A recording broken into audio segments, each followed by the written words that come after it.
It's Waxing Lyrical, baby. Hello, Waxers, and welcome to Waxing Lyrical with Mains and Duds. I'm your host, Mains, and my colleague in the danger zone in Rainford. It's Mr. Neil Dutton. How are we, Neil? Very, very well, sir. He says, Yuri. I cannot believe that based on a... First of all, we did a plan. And second of all, that based on that plan, given holidays and how long left until the start of the season, today is the start of the preview podcasts for the NFL season 2022 into 2023. Indeed, a couple of years ago, if people may remember, we boldly went with the idea of doing both the AFC and NFC division in one show, and those were going on for about an hour and a half, and after a month I wanted to die. So but this is why we start early, because this is why we lift all those weights. We're just lifting them earlier than other people. How our friend and your boss Matt Kelly does multiple hour shows on the regular, i.e. daily basis, is completely and utterly beyond me, and good luck to him, but I shall not be doing it. The man is a machine. Yeah, the man is a machine. So today we are starting. What I have noticed going through the old footage is that we do regularly change who we start with. This year we're starting with the AFC East. As well, we're bringing back last year's thing when Neil will talk us through his top 10s, starting this week with the running backs. Neil has decreed because we're not children anymore, all of these top 10s will be PPR. I am doing this under duress, but such is life. For the previews, as always, we'll talk about an off-season headline. We'll give you a big question, a fantasy darling, a fantasy buyer beware, not a loser, a buyer beware, and then our favourite section of more likely to be discussed by draftniks in week 18 in the Super Bowl or not at all, because they are absolutely grey and mediocre. I still hate saying week 18, Yeah, me too. At least this year, because I copied from last year. I'd changed them all because I kept on saying 17 last year, so hopefully I won't do that this year. Yeah, says a man who still calls them the San Diego Chargers. Yeah, and the screw you. I'll just call them the LA Raiders and tell you how long I've been watching the NFL for. Good God, man. Right, let's get on with the show, and let's start with Neil's fantasy rankings, starting with his running backs. So Neil, as we did last year, we wanted to go through top 10s. So let's get your top 10. I'll give them the what I found is at the moment the kind of ADP top 10 PPR, and then we'll ask some questions. So give us your top 10, please. Okay, from 10 to 1. Number 10 is Deandre Swift. Number 9 is Leonard Fournette. Number 8, Aaron Jones. Number 7, Derrick Henry. Number 6, Joe Mixon. Number 5, Najee Harris. Number 4, Dalvin Cook. Number 3, Austin Eckler. Number 2, Christian McCaffrey. And number 1, Jonathan Taylor. The ADP right now, and as I said, it's pretty early, but we are where we are. 10 is Javonte Williams. 9 is Alvin Kamara. 8 is Deandre Swift. 7, Joe Mixon. 6, Dalvin Cook. 5, Najee Harris. 4, Derrick Henry. 3, CMC. 2, Austin Eckler. And 1, Jonathan Taylor. So consensus at 1, but lots of differences everywhere else. I have a question, Neil. First one from me. You have CMC at 2. Is this a fear of FOMO? I.e., you are fear of missing out on the he's fit again and he gets every touch in Carolina? Because surely that is CMC is the definition of buy everywhere. You can argue that. I mean, since he went 1,000, he's played 10 total games. But even in the games that he's played, he's been a monster. It's not in Carolina's interest to hold him back. I mean, Matt Rule's on the hot seat. If Christian McCaffrey is healthy, and apparently according to a report I read on The Athletic, he's been training or touching base, reaching out to Marshall Faulk, who was obviously one of the best dual-purpose running backs while I've been watching the NFL. So asking about conditioning and various things like that to try and help him get healthier and stay healthier. So I think we've seen, of all these running backs, I think there's only one who has the potential, given his talent, given his situation, and given his track record, who could go 1,000, and that's Christian McCaffrey. I just worry that, they're going to be that bad that he's not going to get 1,000 yards on the ground. He might get 1,000 yards through the air and whatever. Whereas I think that Jonathan Taylor is the engine of his offense, and is also going to, has shown that he can sprinkle in his receiving work as well. So that's why I have Taylor ahead of McCaffrey. If you wanted to go McCaffrey ahead of Taylor, I wouldn't hate you for it. I just think that I can't do it myself because there's still he's done nothing but he's been missing the last 2 seasons. It might happen again. But, as you say, if he can stay healthy, I don't want to miss out on him completely. Move on, Neil. Second question for me is, in the world of handcuffs and in the world of split backfields, why does AJ Dillon not impact your decision in placing Aaron Jones in the top 10 in your draft? Because he obviously isn't in the ADP 10. AJ Dillon doesn't scare me in the sense that Dillon has shown he has the potential to step in and be, not a bell cow, but he can be a workhorse himself. We have seen, however, that the Packers love Aaron Jones. The splits with Aaron Jones when Devontae Adams doesn't play are very encouraging. And I think, again, the Packers, the way they are working, I think they're going to want to maximise the value that they have placed on Aaron Jones. So I think Dillon's going to see a role. I don't think he's going to get 2 or 3 carries a week or something like that. I just think that the high-value touches are going to go to Aaron Jones. So Dillon doesn't scare me off. It comes down to this. AJ Dillon is not a strong enough reason for me to not draft Aaron Jones. My dynasty team is angered by this pick, but anyway. Player that is in the ADP top 10 and not in yours is Alvin Kamara, Neil. Why have you not picked Alvin Kamara? I tend not to like to pick people in the first round, especially when we see how important running backs are. I don't like drafting players who are going to miss 6 games through suspension. There's nothing official yet, but all signs point to that. The Saints have already been working out good God, they had David Johnson in for a tryout a few weeks ago. So that's them telling us, look, we know he's not going to be we just need bodies back there. Now, people may remember a few years ago, Le'Veon Bell was suspended for the first 3 games of a season. He came back and still returned value. That's 3 games. 6 games, that's, it's nearly a third of it's a third of the regular season. It's almost, it's more than a third of the fantasy season. It's just too risky. Now, I'm not saying you can't draft him, but we have seen when players are suspended and they come back later, there is a worrying trend for some of them to pick up injuries as well. So if you're wasting a first-round pick on Kamara, you miss him for 6 weeks, he then comes back and gets a soft tissue injury as well, you don't know how long that's going to be. Now, I love Kamara's talent. I'm not sure whether Jameis Winston is the type who's going to check it down to him, but it's the suspension that scares me off him. I'm not saying don't draft him at all. I would just take these 10 players and probably a few more ahead of him. This is why I think we should be clear that me and Neil advocate doing your draft as late as possible to get as much information in relation to the season as possible. Sometimes it still doesn't work out, but it's always good to have that information. Final question on your top 10, Neil. I know that you only gave me this week, but am I right to assume that you did this top 10 before you saw Leonard Fournette at pre-season minicamps?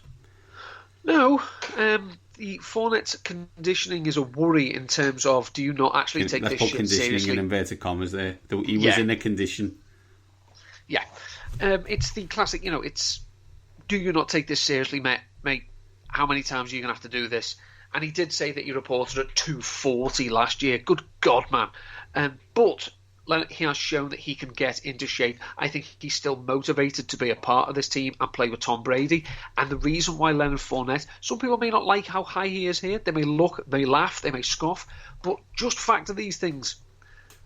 Leonard Fournette led all running backs with 13 red zone targets in 2021. In terms of fantasy points scored inside the red zone alone, he was the RB9. Chris Godwin drew 26 red zone targets last season. Gronk had 12. Godwin's going to miss the start of the season. Gronk might come back in November. Well, Tom Brady's not going to pass to anyone inside the red zone until Gronk comes back. That's what we're saying. Leonard Fournette could be an absolute touchdown machine this year. He and Mike Evans could literally get 20 touchdowns each. So I'm not at all worried about this because Brady seems to have his hooks into Fournette. So while he will, I'll get in shape on the night. Well, please do, because otherwise you're going to make me look very stupid, and I don't need your help, Lenny. Russell Gage, truthers, I loving all that knowledge you just dropped there, Neil, on the fact that there's 38 touchdowns just disappeared. That is it for running back top 10s. Neil will be back next week with another top 10, probably wide out, but I can't remember. Let's move on, Neil, and let's do the AFC preview. AFC East. Schedule for the AFC East this year, which is always interesting, should be formulated. NFC North, AFC North, so lots of cold v cold. One NFC West team, one AFC West team, and one AFC South team. Let's start with the Buffalo Bills. Before I ask the big question, the biggest off-season headline for the Buffalo Bills was a brain drain. The brain trust behind the coach and the GM, and now in New York, not the Jets but the Giants, and we will talk through what that means. But that is something to bear in mind throughout all these discussions. The big question is, I ask the question. What is the one thing you believe that can stop the Bills getting to the Super Bowl? The Kansas City Chiefs, as this seems to be the block. I mean, we saw that the Bills were 13 seconds away from beating them last year, but they didn't. So it's a mental block. I'm not saying that the Chiefs are going to be juggernauts this year. I'm just saying that that's the Tim Henman, Pete Sampras of this situation, is that, you're great against everyone else. You need to beat them. So the case can be made, and I don't think many people argue with it, that in terms of talent, maybe this is the best roster in the NFL at the moment. Their defense got better because their defense was not a strong point last year, and that must have stuck in Sean McDermott's craw. Their offense is loaded. They have a quarterback who, for 2 years now, has shown that he has developed into a genuine superstar. They have a great coach. Sean McDermott has been fantastic for Buffalo. Losing Brian Daboll is going to hurt, but they do have the continuity that Ken Dorsey was Josh Allen's quarterback coach. So the offense is going to remain similar. I say they've added pieces on defense to complement what they had and in some cases improve it. Von Miller showed last year when he got to the Rams that he was still a stud. So he's going to come in and make the pass rush better. They took a first-round cornerback that eventually will play the other side of Tre'Davious White when White gets back himself, making the back end better. This team is tool for bear. So the only thing that can stop them winning the Super Bowl, or getting to the Super Bowl, obviously that's the first hurdle, is themselves. It's tough, right? There's a load of teams, especially in the AFC, who people will just say who will not even think about because of Tom Brady and the New England Patriots. I'm going to use the San Diego Chargers as they were then. Phillip Rivers, LaDainian Tomlinson, et al. Even the Pittsburgh Steelers didn't win as many times as they would have if it wasn't for this situation. There's always a nemesis. What the Bills have to hope for is that this situation is a Peyton Manning, Tom Brady, Indianapolis Colts situation where you lose the big games the first few times and then eventually you get over the line. I think you need to be the number 1 seed. You need to be at home again. I know it didn't help last time, but I think that kind of benefit is always a benefit. They just need things to go their way. And I sometimes think, if you don't win, you're automatically seen as a choker. I just don't think that's the case in certain situations. Sometimes you need a bit of luck. Sometimes things go your way, sometimes they don't. What they have done is put themselves in the best position again to be there or thereabouts come January. And I think sometimes that's all you can ask for. You only really... If we take the Patriots out of it, you only really need... If you win it once, it's immortality, especially in Buffalo. So, I do think it's something they just a bit of luck and they get over the line. I do think one thing that has to stop is they had at least 2 games last year that you look back. We're still looking back on now and saying, how the hell did they lose to them? And that was Steelers in week 1, and then they only scored 6 points against the Jaguars. You can't have that. I'm not saying you have to be perfect, because as I say, there's only ever been one perfect team to win the NFL, and that was a long time ago. You can't have that. Yeah. You can't have the reason you didn't get the number 1 seed because you crapped the bed against Jacksonville, or you let the rotting corpse of Ben Roethlisberger march down the field on you. Can't have that. Let's move on, Neil. Let's get your fancy darling for the Buffalo Bills. Hello, darling. The Bills showed in free agency and the draft that they wanted to add a receiving weapon from the backfield. Devin Singletary was an honest pro, but he's no receiver. Zach Moss has fizzled out pretty much. I don't think he's going to be anything. So they tried to get J.D. McKissick. He ultimately, his agent played dirty pool, went back to the Commanders.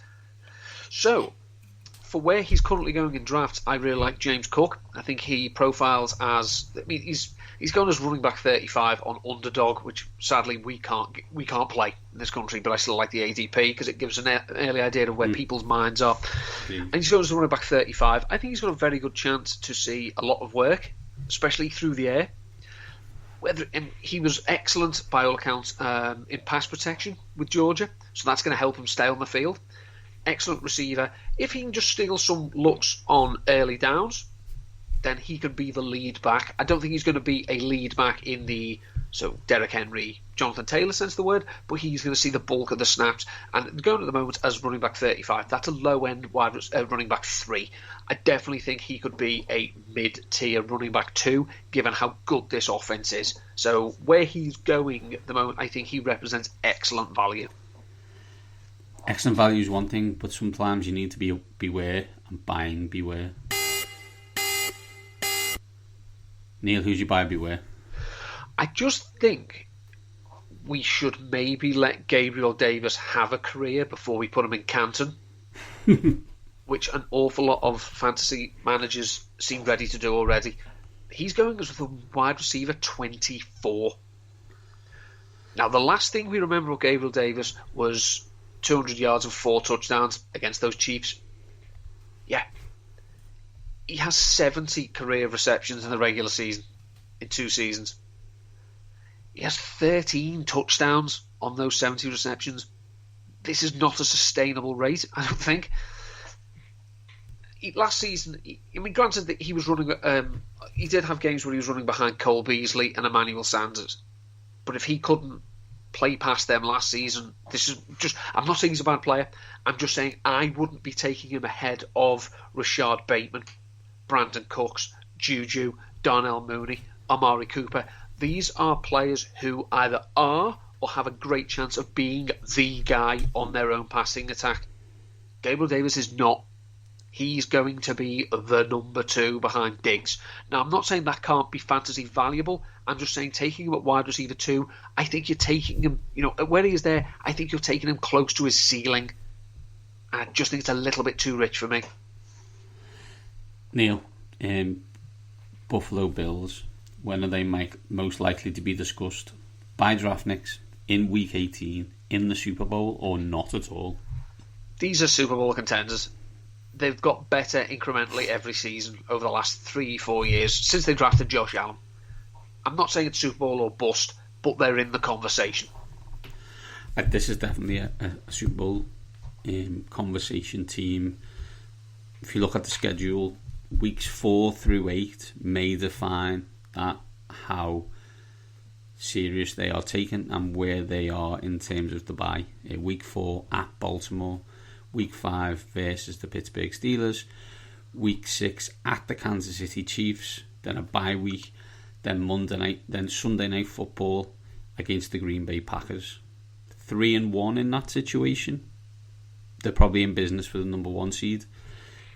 But yeah, a long way to go. But this is a team that we expect to be talking about in January.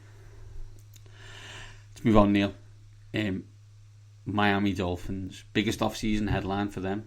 Tyreek Hill, now Miami Dolphin. Big acquisition. Lots of draft capital utilised in that. In terms of their big question. I ask the question. Have the Dolphins done enough to prop up Tua Tagovailoa? Tyreek Hill, by the way, since he came south, or southeast, whatever you want to call it, has... You probably don't, considering where you live now, but do you ever bump into people who you went to school with and they have these really weird false memories about how good mates you were when you actually couldn't stick them? It's called Facebook, right? Tyreek Hill seems to be under the impression that he was seeing 3 targets a game from Patrick Mahomes last year, and that he didn't actually have nearly 150 targets and didn't average 7 to 8 or nearly 9 targets a game, and hasn't been one of the most productive wide receivers over the last few years, because the crap he's come out with about Patrick Mahomes is astonishing. It's classic. No, my new girl is much better than my old one. Yeah, come on, mate. Wind your neck in. Mahomes. Tua is more accurate than Mahomes. Great. Moving on.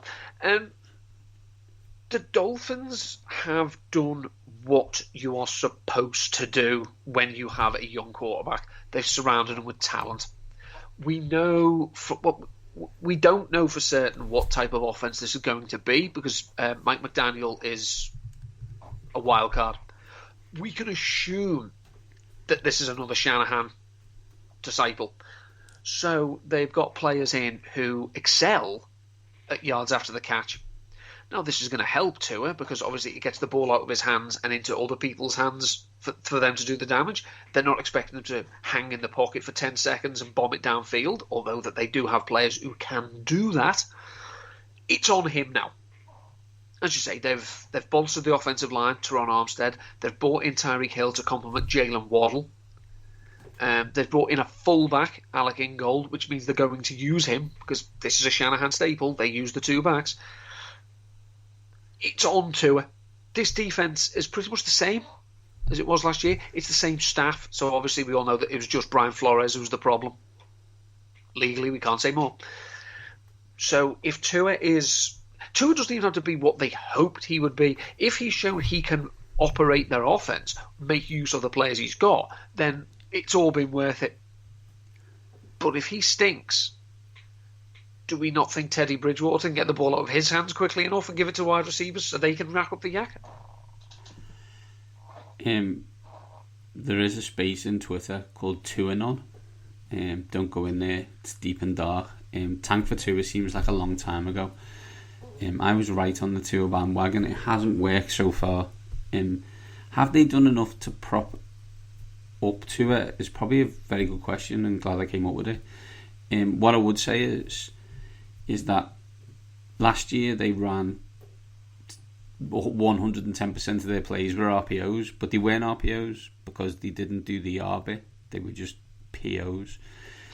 Mike McDaniel, as you said, assuming that we understand him correctly from being a Mike Shanahan disciple, should run it more, which I'm sure will make Tyreek Hill tremendously happy, because if he didn't like the 15 targets he was getting from Patrick Mahomes, he sure as hell ain't going to like the 7 he's getting from Tua.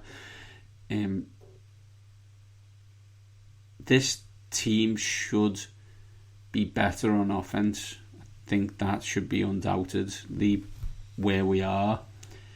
That should make Tua better.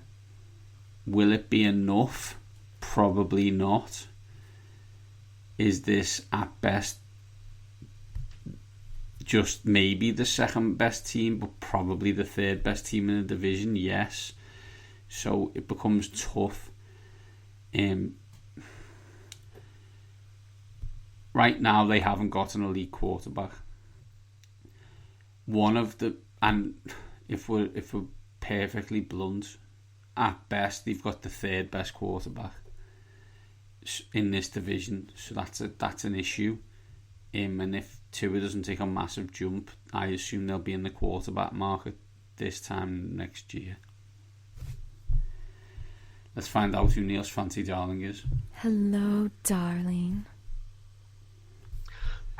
Shanahan scheme. Running backs. They've got multiple backs. They're going to do this. It's going to be a committee. No, it's not. Follow the money. Which of their stable of backs have they given the most money to?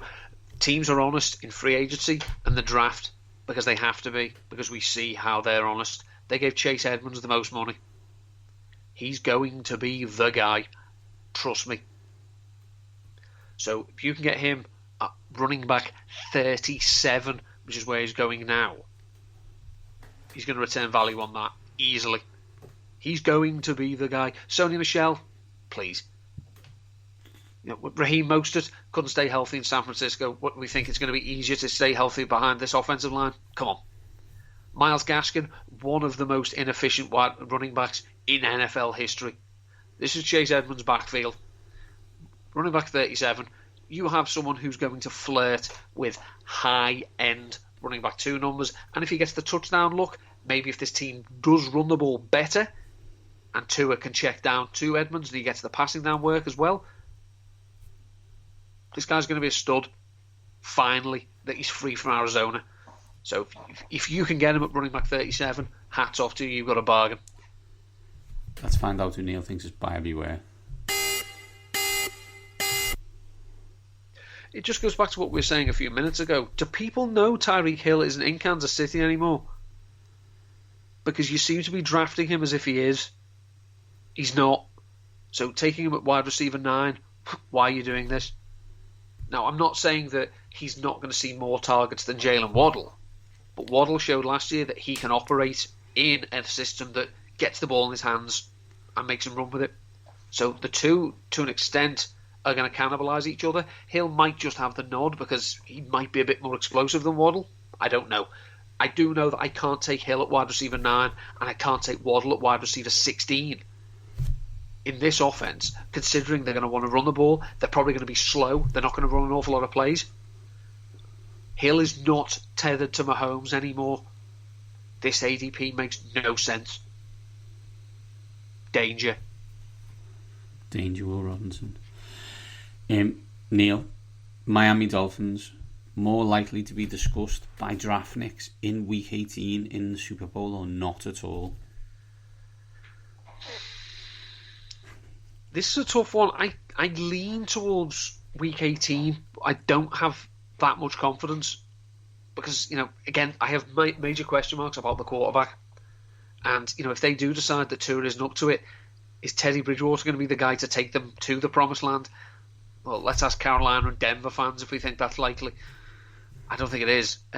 So I think they're going to be better on offense, but are they going to win enough games to get them there? In this, I mean, they're not going to finish ahead of the Bills. It's not going to happen. They're going to finish ahead of the Jets, probably.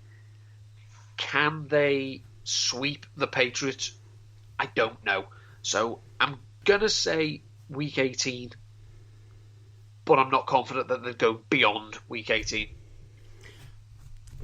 Their schedule is interesting in so much as how, if they survive the earliest part, that there will be a story. So their first 4 games are the Patriots in New England, at the Ravens. The Patriots are home, in 7 billion degree heat, at the Ravens, at home to the Bills, at the Bengals. So they have 4 really tough games to start with.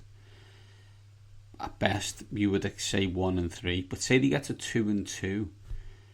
Until their bye week, they then play the Jets, the Vikings, the Steelers, the Lions, the Bears, the Browns.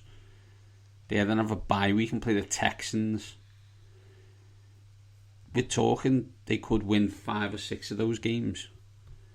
This could be a 7 and 3 team, 8 and 3 team by that point. Does that mean they're any good? No, because a lot of those teams I've just mentioned are pretty rubbish. But that's not how this works. I'm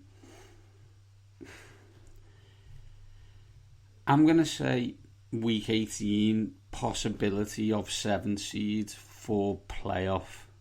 But I'm not confident about it. But I can understand the logic.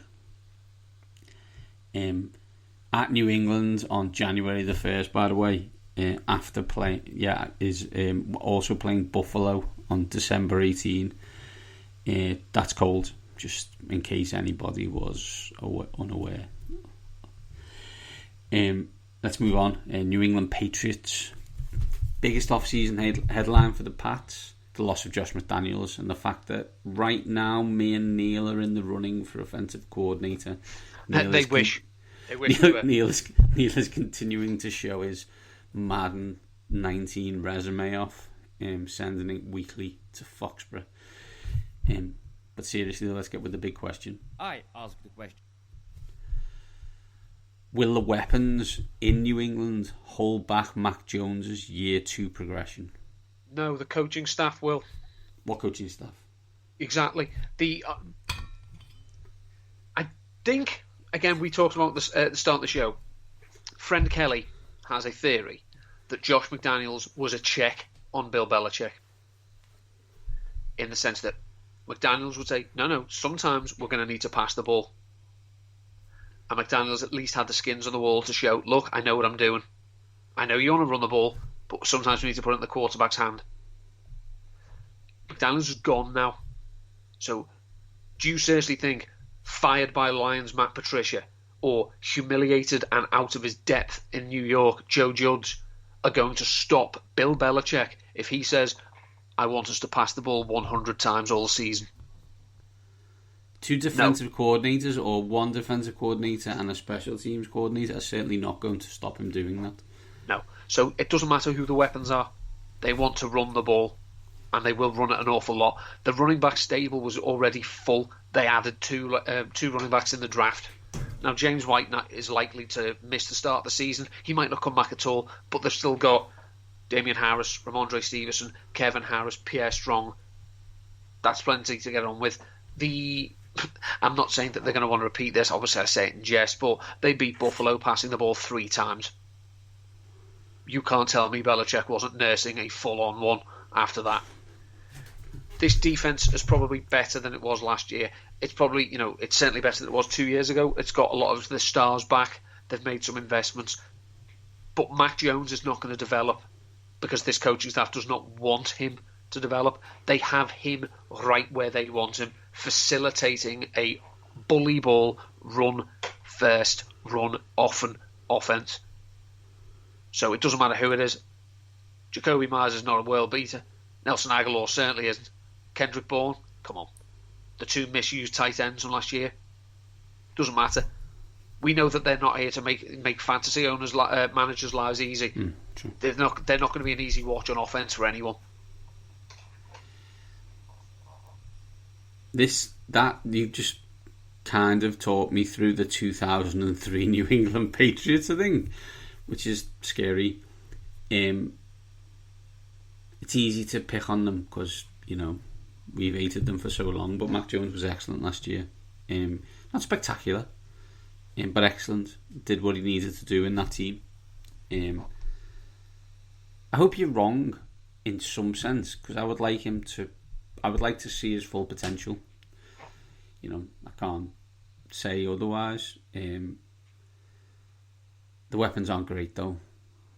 We can all do the classic, and I'm sure there's loads of off-season storylines about the Patriots about, oh, well, we'll see a step up from Aguilar or, Myers, or, the tight ends will be better this year, second year into the scheme. Like, they're not, they won't be.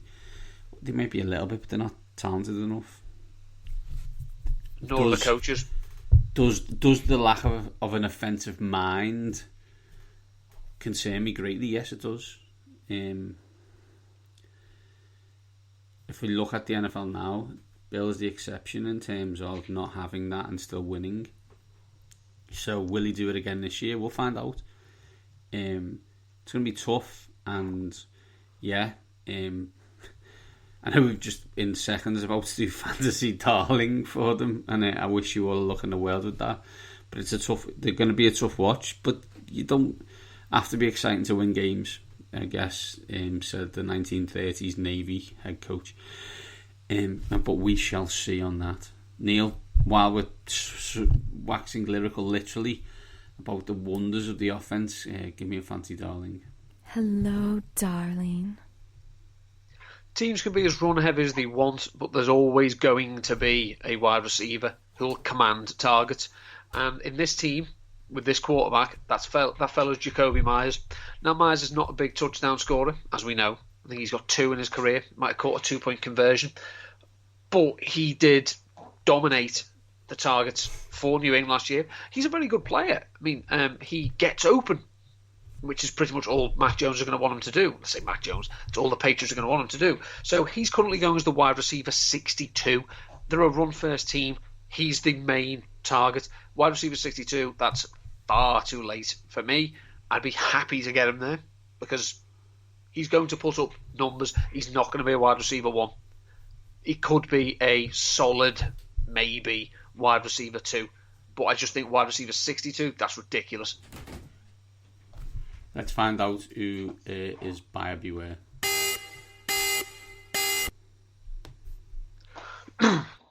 We all know that tight end is a volatile spot. It could be, we were always hoping someone emerges from the late rounds. But if you're taking Hunter Henry at tight end 17, ask yourself, why are you doing this? He had 50 receptions last year. That's not a lot. He had 9 touchdowns on those 50 receptions. Is he going to do that again? Of course he's not. The highest he finished in a game last year in which he did not score a touchdown, and that was a lot of the games, was tight end 18. What was the point? There is no point drafting Hunter Henry. Wait a few weeks and see if I get to write about him for Rotoviz in the streaming article. There is no point drafting Hunter Henry. And there's certainly no point drafting Jonnu Smith, as much as I would like there to be. New England Patriots more likely to be discussed by draftniks in Week 18 in the Super Bowl or not at all? Week 18, because they always get there, apart from the Cam Newton year, of course. But this team is not an AFC contender because I think the offense and the way it's constituted, the way that it's being coordinated and coached up, is a farce. I'm with you, probably on both counts. I'm not going to write them off because my brain won't allow me. What I would say is, if you live in the UK and you're a Patriots fan, congratulations. I assume you started watching the NFL in about 2005. But also, I hope you don't enjoy sleeping late November through December, as Week 12, 1:20 a.m. Against the Vikings on a Thursday night. Thursday night on the 2nd of December against Buffalo. Monday Night Football, Week 14 at Arizona. Then Sunday Night Football again at the Las Vegas Raiders. So that's 4 games, all starting after 1 a.m. So good luck, Pats fans. I hope you've got Game Pass and you enjoy Gaming 40. I'm going to say Week 18 as well, although both these and the Dolphins could be not at all, or Week 18 toss of a coin for me. Let's be positive on our first preview show and say both could still be discussed in Week 18. Final team, Neil, the New York Football Jets, everyone's favourite New York laughingstock in the AFC, because the other one's a laughing stock as well in the NFC. Biggest off-season headline. Confidence in the moves that are made in the draft and free agency. Always scary when you see maybe not glowing but somewhat positive headlines about what the Jets are doing in obtaining players. The big question, however, I ask the question. Is this the season about finding out if Zach Wilson is the answer? I think it has to be, because obviously they've invested an awful lot of early round picks and quarterbacks over the last 20 years, and they've all been the answer, just not to the question that many people would like. Again, they've put in pieces around him to try and complement him and try and prop him up to help him be what they hope he can be. Whether he is any good or not is a big question. Now, I'm no QB expert. I say, well, if you want, people like that, go and ask Mark Schofield, Nate Tice, or people like that. Go and ask them if they think he's any good. He has arm talent. He does not have discipline. From what I can see, he's erratic. But he did have games last year against good defenses where he looked like he was developing a feel for the game. He was very good against Tampa Bay, and I think a lot of people would acknowledge that Tampa Bay is a good defense. He played well against them. The pieces around him, it's a talented core of wide receivers. It's an improving offensive line. He's got 2 good running backs. The defense is still a bit of a worry. So I worry that the defense is going to be meh and is going to put them in situations where they're going to need him to make plays. So it's a massive question mark as to whether he is going to be the guy. But they're putting enough pieces in place that if he isn't, then the next one gets a good shot as well. I was going to say, so there's 2 situations that rookie quarterbacks tend to find themselves in. One is we don't know if they're good enough because they've got no talent around them. See our NFC North preview later in the months for that discussion. However, the Zach Wilson conversation is, well, you got to show us, mate, because really right now you're in a pretty good position when it comes to this kind of shizzle. Continued to fortify the offensive line, another weapon. Consistent coaching for the first time in a while. Show us. He needs to. Does this mean that the team needs to win 11 or 12 games? Absolutely not. But I think it's a good time to know whether you're in or out on Wilson, because if you're out, you can sort that out pretty quickly. You don't really want to be in a what are we doing on his 5th year option, Baker Mayfield, Daniel Jones style conversation, right? You want to know one way or the other. And I think, to be fair to the Jets, they've attempted to say, okay, we believe that you should be able to win if you are the person we think you are. So we'll find out. And that's got to be positive news for the Jets and Jets fans, that you're going to find that stuff out. Because, this is the second time in very recent times you've attempted to do this, and I bet you're hoping that this one goes better than Sam Darnold. We say they've got weapons, Neil. Let's find out who you think's their fancy darling. Hello, darling. I think Elijah Moore's a beast. I really, really like him. I think he played very well last year. Ole Miss they can churn out wide receivers. Can't win national titles, but they can't churn out pass catchers. He's currently going as the wide receiver 32. The thing in his favour is if he can show a developed chemistry with Zach Wilson, then he should be very good, because he averaged nearly 21 PPR points per game last season in games that Wilson did not play in. So he showed with quarterbacks like Flacco and Mike White that he can put up numbers. So if he can develop chemistry with the face of the franchise, that's going to be good for all parties, especially Zach Wilson. So wide receiver 32, Moore is a solid wide receiver 2 in my opinion. Let's find out who the buyer beware is on the Jets. We can think a player who's going to be a developing year, or is going to look better and still not go overboard with how good he's going to be in fantasy.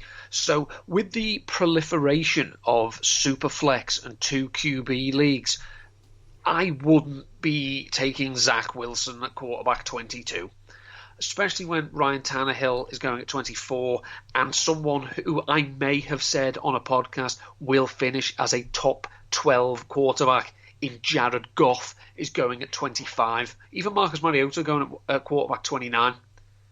I'd rather have all 3 of these in fantasy than Zach Wilson. Because as well, again, it's not a question of so much about his talent or the weapons around him.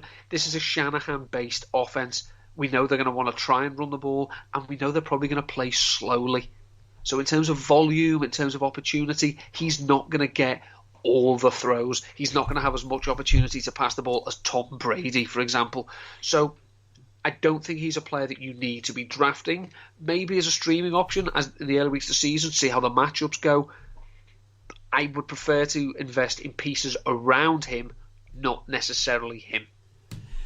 In the world that we live in now, where quarterbacks are so important in real life, I do think fantasy should be drifting towards Superflex as a concept, to allow us to, again, you to pick quarterbacks as high as they would be in a draft in real life. But anyway, we'll probably come on to that later in the off-season.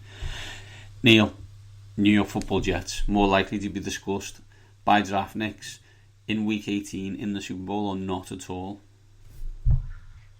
I think they'd love it to be not at all. But I still suspect probably more DraftNix. I don't think they're going to be in contention for the first overall pick, but I think they're still going to be.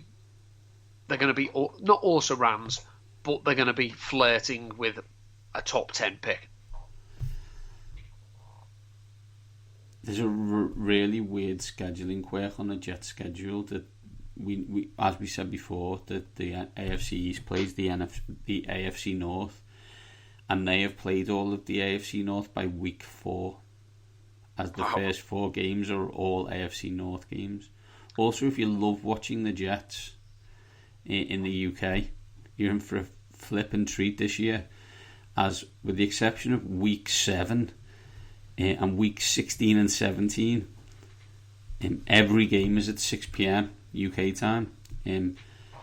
Week 7 is 9 p.m, week 17 is 9 p.m, and week 16 is Thursday night against the Jags, which only psychopaths would want to watch anyway. Although it might be, the future of the NFL, Zach Wilson against the future of the NFL, Trevor Lawrence.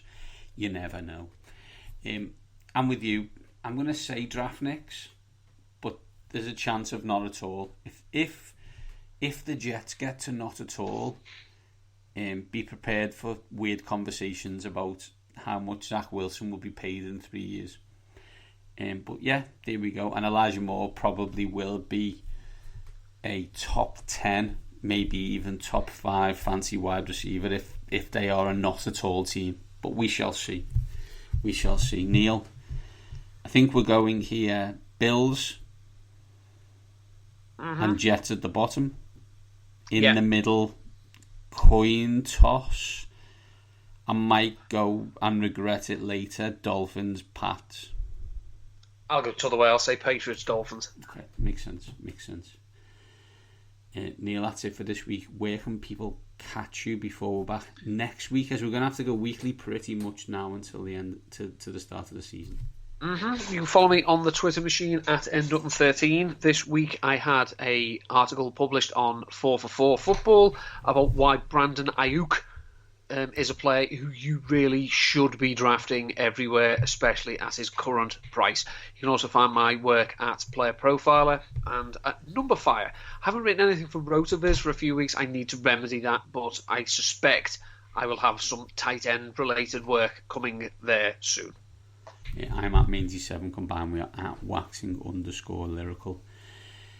That is it for this week. Next week, we're going to talk commies, Cowboys, and the Dream Team, part 2. It's going to be a fun one. It's, I guess, the one that we're the most experts at, but the one I hate doing the most. It's the NFC East. But until then, enjoy your weeks, and we'll be back, and these top guys are out.